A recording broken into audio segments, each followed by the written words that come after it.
አሁን የምንገኘው የሙስሊሞች ሁለተኛ ጦርነት የተደረገበት ቦታ ይሄ የኡሁድ ጦርነት የተደረገበት ቦታ ነው የምንገኘው ማለት ነው።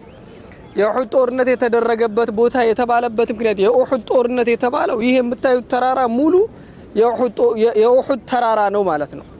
የኡሁድ ተራራ ጎን የተደረገው ሁለተኛው ጦርነት ነው። ከበድር በኋላ ሁለተኛው ጦርነት የኡሁድ ጦርነት ነው ማለት ነው። ገዝወት በድር ማለት የመጀመሪያው የሙስሊሞች ጦርነት የተደረገበት ቦታ ላይ ሙስሊሞች ያሸነፉበት ነው ማለት ነው። ወለቀድ ነሰረኩም ላሁ ቢበድሪን ወአንቱም አዚላህ ትንሹ ናችሁ አላሁ ስብሓነሁ ወተዓላ ረድቷችሁ እኮ አሸነፋችሁ ያለበት አላሁ ስብሓነሁ ወተዓላ የበድር ጦርነት ነው። እዚህ ካፊሮች ለመበቀል ነበር የመጡት የነበረው 3000 ሆነው 700 ሷሐቦችን ነበር ጦር የገጠሟቸው ማለት ነው። ይህ የምታዩት ቦታ ጦርነቱ የተካሄደበት ቦታ ነው ማለት ነው። ይህ እዚህ ጋር ጀበል አልኡሁድ አለ። ጦርነቱ የተካሄደው እዚህ ጋር ነው። እዛ ሁላችሁ የምታዩት እዛ ሰው ሁሉ ወጦበት ያለው ቦታ ያያችሁት ነው። ያ ጀበሉ ሩማት ይባላል። የቀስተኞች ተራራ ነብዩ አለይሂ ሰላቱ ወሰላም ቀደም ኡስታዝ አብዱል ሙዒን እንዳለው ነብዩ አለይሂ ሰላቱ ወሰላም አንድም ሰው እየተሸነፈን እንኳን ብታዩን እንዳትወርዱ ብለው 50 ሷሐቦችን ከአብዱላህ ኢብኑ ጁበይር ጋር አድርገው እንዳትወርዱ ብለው እዛ ነበር ያደረጓቸው የነበረው ማለት ነው።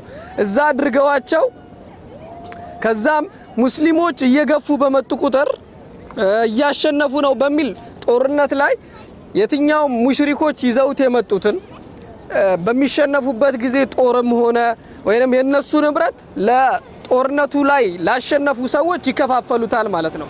እና እያሸነፍን ነው በማለት ያለመ ለመካፈል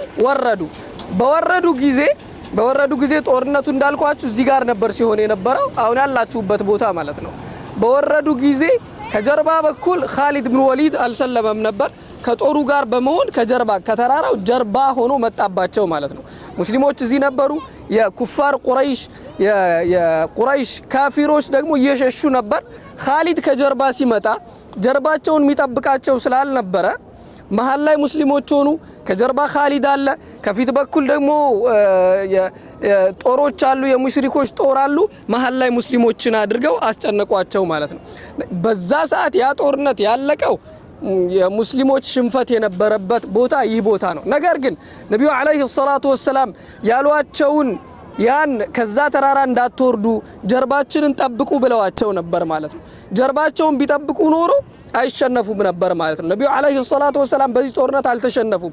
የተሸነፉት እነማን ናቸው? ከአብዱላህ ኢብኑ ጁበይር ጋር የነበሩት እዛ ተራራ ላይ የነብዩን አምር ጥሰው የነብዩን ትእዛዝ ጥሰው የወረዱት እነሱ ነው የተሸነፉት ማለት ነው። እዚህ ቦታ ላይ በነዛ ሰዎች ስተት በጣም ብዙ ሷሐቦች ተጎድተዋል ማለት ነው። እዚህ የምታዩት በአጥር ታጥሮ ያለበት ቦታ ደግሞ በአጥር የታጠረው ቦታ 70 የሚሆኑ ሷሐበቶች የተቀበሩበት ቦታ ነው። ከነዛ መካከል እነማን አሉ? የነብዩ አለይሂ ሰላቱ ወሰላም አጎት ሐምዛ ኢብኑ አብዱል ሙጠሊብ ወህሺ ከገደላቸው በኋላ ሂንድ የአቡ ሱፊያን ሚስት ሰውነታቸውን አስቀድዳ የሰውነት ክፍለ አካላታቸውን ከበላች በኋላ የተቀበሩበት ቦታ እዚህ ነው። ሙስዓብ ኢብኑ ዑመይር ብሎ ማለት አወሉ ሰፊርን ፊል ኢስላም በእስልምና የመጀመሪያው አምባሳደር የነብዩን አለይሂ ሰላቱ ወሰላም እስልምና ለመስበክ ወደ መዲና የላኩት ሰሐቢ ሙስዓብ ኢብኑ ዑመይርም የተገደለው እዚህ ነው ማለት ነው። ነብዩ ከመካ ወደ መዲና በሚመጡበት ጊዜ መጀመሪያ የመዲናን ሰዎች አስልሞ የጠበቃቸው የነበረው ሙስዓብ ኢብኑ ዑመይር ነው። ሰፊር ነው፣ አምባሳደር ነው። ነብዩ አለይሂ ሰላቱ ወሰላም የላኩት በነዛ ከተራራው በወረዱ ሰዎች ስህተት ሙስዓብ ኢብኑ ዑመይር ሞተ። አሰዱላህ የተባለው የአላህ አንበሳ የተባለው ሐምዛ ኢብኑ አብዱል ሙጠሊብ ተገደሉ ማለት ነው። ይህ ሁሉ የተከሰተው በነዛ ሰዎች ስህተት ነው። እዚህ ቦታ 70 የሚሆኑ ሷሐቦች ናቸው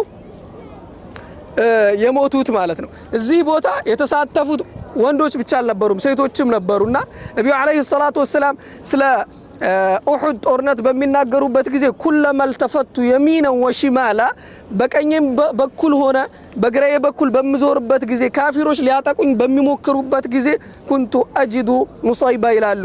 እቺ ሙሳይባ የምትባል አንዲት ሴት ነበረች። በቀኝም በኩል ሲዞር ትከላከልልኝ ነበር፣ በግራዬም በኩል ሲዞር ትከላከልልኝ ነበር አሉ። ከዛ መሬ ብዬ ጠየቅኳት ምን ላድርግልሽ ብዬ ጠየቅኳት ኡሪዱ ሊቃአከ ፊል ጀና ጀነት ላይ ጎረቤትህ መሆንን ነው የምፈልገው አለችኝ። ያም ላንቺ ሆነ አልኳት አሉ። ሴቶችም ወንዶችም እዚህ የተሳተፉት ሁሉ ነቢዩ አለይሂ ሰላቱ ወሰላም ጋር የነበሩ ሁሉ በጀነት እኔ ጋር ናቸው አሉ ማለት ነው። እነዛ የተገደሉ ሰዎችን ማለት ነው። ሱብሃንአላህ በነዛ ሰዎች ስህተት ነበር ነቢዩ አለይሂ ሰላቱ ወሰላም ከዚህ ጦርነት በሚመለሱበት ጊዜ ጀርባቸው በሰይፍ ተመቶ፣ ጥርሳቸው ተሸርፎ፣ ከንፈራቸው ተሰንጥቆ፣ ፊታቸው እዚህ ጋር በሰይፍ መተዋቸው በጣም ሊገሏቸው ትልቅን ሙከራ የተደረገበት ነቢዩ አለይሂ ሰላቱ ወሰላም ላይ እዚህ ቦታ ላይ ነው ማለት ነው። ይህ ግን ይህ ሁሉ የሆነው በምንድነው? የነቢዩን አለይሂ ሰላቱ ወሰላም ትእዛዝ ባልሰሙ በከፊል ሰዎች የተከሰተ ነው፣ ከዛ ተራራ በወረዱት ማለት ነው። ለዛም ነው ነቢዩ አለይሂ ሰላቱ ወሰላም እዚህ ቦታ ላይ ሙሽሪክ የተባለ በሙሉ ሊያጠቃቸው ይሞክር ነበር። ሐታ ከፊል ሰሃበቶች ምን አሉ? በቃ ነቢዩ አለይሂ ሰላቱ ወሰላም ሙተዋል ብለው ሰይፋቸውን ጥለው ነበር ማለት ነው።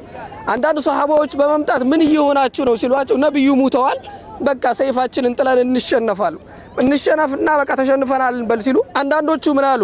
ምንድነው ሰይፍን ጥሎ ይሄ እኮ መሸሸት ነው። ሙሐመድን የሚያክል ትልቅ ነብይ እሳቸው ያለፉበትን ጦርነት እንዴት ሰይፋችሁን ትታችሁ ተሸሻላችሁ? እሳቸው ሞተዋል፣ እኛ ምን ሞታለን? እስከ ሞት ድረስ እንዋጋለን በማለት ገቡ ወደ ጦርነቱ። እነሱም ተገደሉ ማለት ነው። እዚህ ቦታ ነው ስንት አይነት ታሪክ የታየበት ቦታ ነው ማለት ነው። የሐምዛን ጉበትና ልብ አስወጥታ ሂንድ የበላችው እዚህ ቦታ ነው። ይህ ቦታ የምታዩት ታጥሮ የምታዩት ቦታ የታጠረው በቅርብ ጊዜ ነው። ነገር ግን ይሄ አጅሳድ አልአንቢያ ወልአውሊያ አላህ ሱብሓነሁ ወተዓላ ሐረመ ዐለል አርድ አን ተእኩለ አጅሳድ አልአንቢያ እንደሚባለው መሬትን የነቢያቶችን ሰውነት እንዳትበላ ሐራም አድርጎባታል አላህ። እና አላህ ዘንድ ትላልቅ ደረጃ ያላቸውንም ሰዎች አላህ ሱብሓነሁ ወተዓላ መሬት ሰውነታቸውን እንዳትበላ አድርጓታልና ይህ በጎርፍ በሸረሸረው ሰዓት ለማስተካከል ሲሞክሩ የሐምዛ ኢብኑ አብዱል ሙጠሊብ ሰውነት ወጣ። በዚህ አሁን ቀብሩን ቦታ ጠጋ ብለን የምናየው ይሆናል። የሐምዛ ኢብኑ አብዱል ሙጠሊብ ሰውነት በሚወጣበት ጊዜ ሊያስተካክሉ ጀሰዱን ሲሞክሩ በዛ ሰዓት የተቀደዱ ቦታዎች ደሙ ይፈስ ነበር፣ በቅርብ ሰዓት ማለት ነው። ይህ የትልቅነታቸውን አላህ ዘንድ ያላቸውን ደረጃን የሚያሳየው ማለት ነው። አሁን ጦርነቱ የተካሄደው ይህ ቦታ ነው። የነብዩ አለይሂ ሰላቱ ወሰላም ጥርሳቸው የተሸረፈበት ቦታ፣ ጀርባቸው የተመቱበት ቦታ፣ እንደዛ ፊታቸውንና ከንፈራቸው የተበሳበትን ቦታ የምናየው ይሆናል። አንድ ላይ ግን ቦታው ይህንን ይመስላል። 70 ሰሃቦች አንድ ላይ በዚህ በኩል የተቀበሩት 70 የሚሆኑ ሰሃቦች አሉ። አንድ ላይ ደግሞ ጠጋ ብለን ስናየው ይገባናል በደም የሙስዓብ ኢብኑ ዑመይር እና የሐምዛ ኢብኑ አብዱል ሙጠሊብ ቀብር የሚገኘው እዚህ ቦታ ነው ማለት ነው። ሄደን የነብዩ አለይሂ ሰላቱ ወሰላም ጥርስ የተሸረፈበትን ቦታ እናያለን። ያን ቦታ አይተን ቀብሮችን እንዘይራለን። የሐምዛ ኢብኑ አብዱል ሙጠሊብ፣ የሙስዓብ ኢብኑ ዑመይር፣ የሌሎችንም ሰሃቦች ቀብር እዚህ ጋር እንዘይራለን ማለት ነው። ግን ዋናው እዚህ ጋር መረዳት ያለብን አንድ ነገር አለ። ያ ምንድነው? ጀበል አልኡሁድ ማለት 7 ኪሎ ሜትር የሚሆን ነው። በጣም ትልቅ ተራራ ነው። ሙሉ ዱንያ ላይ ካሉ ነገራቶች በሙሉ ዱንያ ላይ ከሰውና ከጅን ተፈትነው ያለፈ ጀነት ይገባል፣ ያላለፈ ጀሃነም ይገባል አይደለም። ይህ ተራራ ግን ከጅምሩ እስከ መጨረሻው ሙሉ በሙሉ በየውመል ቂያማ የጀነት ነው ማለት ነው። ጀበሉል ኡሁድ ኑሂቡሁ ወዩሂቡና ይላሉ ነብዩ አለይሂ ሰላቱ ወሰላም። ጀበሉል ኡሁድ እኮ የምንወደው እንደዛውም የሚወደን ተራራ ነው ይላሉ ነብዩ አለይሂ ሰላቱ ወሰላም። አንዴ አቡበክር እሳቸው ዑመር እና ዑስማን ሆነው እዚህ ተራራ ላይ በሚወጡበት ጊዜ ተንቀጠቀጠ። በሚንቀጠቀጥበት ጊዜ ነብዩ በእግራቸው መጥተው ኡስቡት ያ ኡሁድ አንተ ኡሁድ ወይ ተረጋጋሉት። አንተ ላይ ያለብህ እኮ ነብዩን ወስዲቁን ወሸሂዳን አሉ ነብዩ አለይሂ ሰላቱ ወሰላም። ነብይና ታማኙ ጓደኛውና 2 ሸሂዶች ነው ያሉበት አሉ ማለት ነውና ይህ ተራራ ሙሉ በሙሉ ጀነት ነው የሚገባው። በዚህ ተራራ ነው ይህ ጦርነት የተሰየመው ማለት ነው። የነብዩ አለይሂ ሰላቱ ወሰላም ጥርስ የተሸረፈበትን ቦታ ቀብሮችን እናያለን። እንደዛውም ሩማቶች የነበሩበትን እነዛ ቀስተኞች 50 ቀስተኞች የነበሩበትን ቦታ እናያለን ማለት ነው። አብረን የምንሄድ ይሆናል። ሰላሙ አለይኩም ወራህመቱላሂ ወበረካቱ።